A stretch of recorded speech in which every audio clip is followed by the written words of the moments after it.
వారాహి నవరాత్రుల సందర్భంగా 150 మంది ఋత్వికులతో సహస్ర చండీ మహాయాగం సంప్రదించండి. నమస్తే, వెల్కమ్ టు సుమన్ టీవీ. నేను పద్మిని. ప్రస్తుతంతో పాటు ప్రముఖ ఆధ్యాత్మికవేత్త, వాస్తు జ్యోతిష పండితులు, లలిత ఉపాసకులు, వాస్తు జ్యోతిష శిక్షణ నిపుణులు బ్రహ్మశ్రీ నానాజీ పట్నాయక్ గారు మనతో పాటు ఉన్నారు. మాట్లాడదాం. నమస్కారం అండి. శ్రీమాత్రే నమః.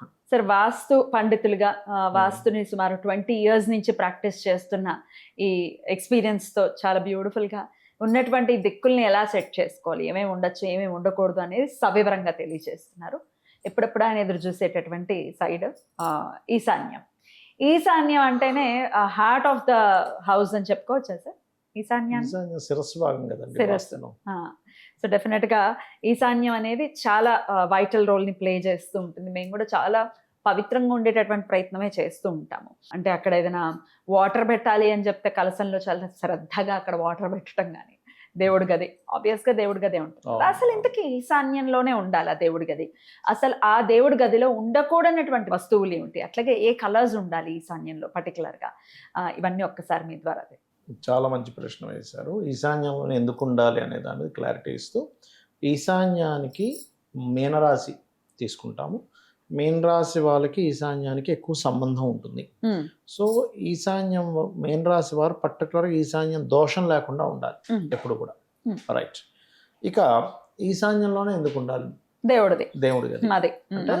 మనం ఫస్ట్ ఆఫ్ ఆల్ మొత్తం గృహం అంటే ఏదో మనం ఏదో 4 గోడలు కట్టేసుకున్నాము, ఒక స్థలము, ఒక స్పేస్ అన్నట్టు కాదు. మనకి శాస్త్రంలో ఉన్నది ఏంటంటే 45 దేవతాసురులు ఉంటారు, వాస్తు పురుషుడు ఉంటారు, దిగ్దేవతలు ఉంటారు, గ్రహాలు ఉంటాయి, అసురులు కూడా ఉంటారు.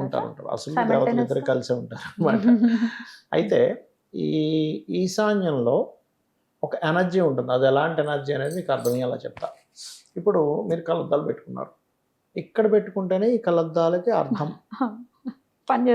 జేబులో పెట్టేసుకున్నాను, ఓకే అలంకారం జేబులో ఓకే, లేకపోతే టోపీ మీద పెట్టుకుని అలంకరణ వరకు ఓకే. దాని యాక్చువల్గా పనిచేసేది కళ్ళ దగ్గరే పనిచేస్తుంది. ఇయర్ ఫోను లేకపోతే కొంతమందికి చెవిటి మిషన్ ఉంటుంది, ఇయర్ ఫోన్ ఉంది, ఇక్కడైతేనే అది పనిచేస్తుంది. ముక్కులోనో లేకపోతే సంఖ్యలోనో జేబులోనో పెట్టుకుంటే అది దాని ఎనర్జీ దానికి కనెక్ట్ అవ్వట్లే. అంటే ఏంటి, ఇక్కడ వినికిడి శక్తికి ఈ ఇయర్ పరికరం కనెక్ట్ అవుతుంది, ఈ దృష్టికి ఈ కళ్ళద్దాలు పనిచేస్తున్నాయి. అంతే రైట్. అంతే. అట్లాగే మనకు ఆర్గన్స్లో ఒక్కొక్క ఎనర్జీ దాని లెవెల్స్ ఎలా ఉన్నాయి, అది ఎలా పనిచేస్తుంది అనే దానికి మన పైనుండే పరికరం ఎలాగో ఈశాన్యంలో దితి సికి అని పదాలు ఉంటాయి. దితి సికి. ఆ దితి సికి పనిచేసే పని ఏంటంటే, మనం మనసులో కూర్చొని ఒక సంకల్పం అనుకున్నాం, ఒక పూజ చేస్తున్నాం, చేసేటప్పుడు ఈ దితి సికి అనే పదాలు ఈశానుడికి కనెక్ట్ అవుతాయి, ఈశ్వరుడికి కనెక్ట్ అవుతాయి ఉంటాయి. అంటే మీ సంకల్పం ఈశ్వర సంకల్పంగా మారడానికి కనెక్ట్ అయి ఉంటాయి అవి. అందుకని ఈశాన్య దేవతా గృహని మహర్షి చెప్పాడు మనకి. విశ్వకర్మ ప్రకాశిక అనేటువంటి సాంస్క్రిట్ గ్రంథంలో ఈశాన్యంలో దేవతా గృహం కట్టుకో అన్నాడు. ఈశాన్య దేవతా గృహం అన్నాడు. అంతే. చాలా మంది ఏం చేస్తారంటే, అమ్మో ఈశాన్యంలో గుడి కట్టడం ఏంటి, బరువు అయిపోద్ది అంటారు. బరువు ఎలా అవుతుంది? ఇప్పుడు దేవుడే బరువు అనుకుంటే ఎట్లా సార్? ఇప్పుడు మరి వేరే గదులు, ఇప్పుడు ఉత్తరంలో గది కట్టుకోవట్లేదా, నువ్వు కట్టుకుంటున్నావుగా. ఇక్కడ ఏంటంటే మీరు పూజాది కార్యక్రమాలు, పూజా సంబంధించిన సామాగ్రి వరకు, దేవతా విగ్రహాల వరకు మీకు బరువు కిందకి రాదు. అది ఇంకా అలా అయితే నువ్వు అక్కడ కూర్చోవడం కూడా బరువే. మరి అలా అయితే దేవతా గృహమే బలం అయితే నువ్వు వెళ్ళి కూర్చోవడం కూడా బరువే. అంతే కదా. ఈశాన్యంలో ఈశాన్యపు ద్వారం కూడా పెట్టుకుంటున్నారు కదా సార్. ఈశాన్యం ఈశ్వరుడు అన్నప్పుడు మరి తొక్కుకుంటూ లోపలికి వస్తున్నాం కదా, అది ఓకేనా? అది వేరు. ఇప్పుడు క్షేత్రం మీద కూడా తొక్కుతామండి వెళ్ళి. క్షేత్రం అంటే ఇప్పుడు తిరుపతి ఉంది, నాకు ఒకసారి ఇలాగే మీరు ఇప్పుడు అన్నట్టే నాకు ఒక సందేహం వచ్చింది. ఒకరోజు తిరుపతి మెట్లు ఎక్కుతున్నా, అరే తిరుపతి మెట్లు ఎక్కుతున్నాను, నేను ఎప్పుడు తిరుపతి మెట్లు ఎక్కినా కింద చెప్పులు కిందన పడేస్తా. మెట్లు ఎక్కడం లేకపోతే బస్సులో వెళ్ళినా కార్లో వెళ్ళినా చెప్పులు నేను తీసుకెళ్ళను. నార్మల్గానే చెప్పులు తీసేసాను పూర్తిగా. ఎప్పుడైనా ఇంకా ఆ ప్లేస్ బాగాలేదు లేదా పొద్దున్నే రన్నింగ్ వెళ్తాయి అప్పుడు షూ వేసుకుంటా, లేదా ఆ ప్లేస్ మరీ బాగోదు అక్కడ అన్నప్పుడు షూ వేసుకుంటా. ఎండాకాలం విపరీతంగా ఎండలు అన్నప్పుడు. ఇక్కడ ఏంటంటే నేను చెప్పేది, మెట్లు ఎక్కేటప్పుడు నాకు ఒకరోజు సందేహం కలిగింది. మెట్లు ఈ పర్వతం చాలా అతి పవిత్రమైందని మనం చెప్పులు వేసుకోకుండా ఎక్కుతున్నాం, మనం పైకి వెళ్ళి మలమూత్ర విసర్జనలు చేస్తున్నామే అని అనిపించింది నాకు ఒకసారి. అప్పుడు మళ్ళీ అనుకున్నా, లేదు ఆ పరమాత్మకి తెలుసుగా, వీడు ఎలా ఉంటాడు మరి. చిన్నపిల్లడు మూత్రం పోస్తే ఎలా ఫీల్ అవుతాడు అంతే ఫీల్ అవుతాడు అని అనుకున్నా. Okay. అంటే అది తప్పక వేరు, Ah.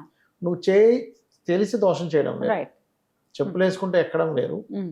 మీకు అన్నమయ్య సినిమాలో కూడా అదే కదా, అంతే కదా, ఆవిడొచ్చి నాన్న నువ్వు తీసేసి అప్పుడే నీకు కనిపిస్తుంది ఈ క్షేత్రం యొక్క మహిమ అంటుంది. అవును.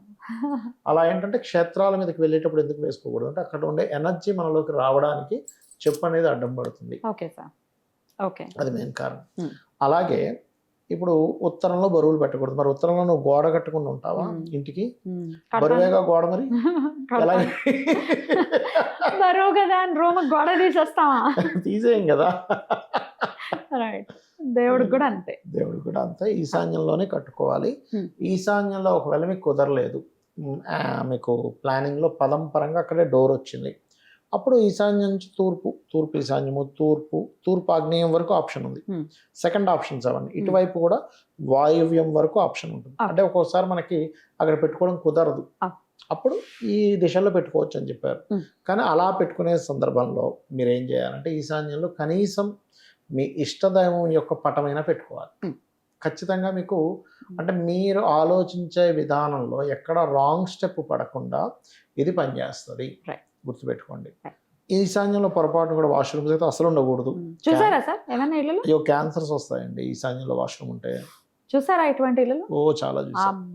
ఈశాన్యంలో మెట్లున్నవి దోషమే, సంతాన అభివృద్ధి ఉండదు, వాళ్ళ ఆలోచన విధానంలో మార్పు వస్తుంది, ఇట్లాంటివన్నీ జరుగుతూ ఉంటాయి. ఓకే. ఏ కలర్స్ ఉండాలి సార్ ఈశాన్యంలో? ఈశాన్యంలో మీకు ఎప్పుడైనా సరే white, light blue colours is best.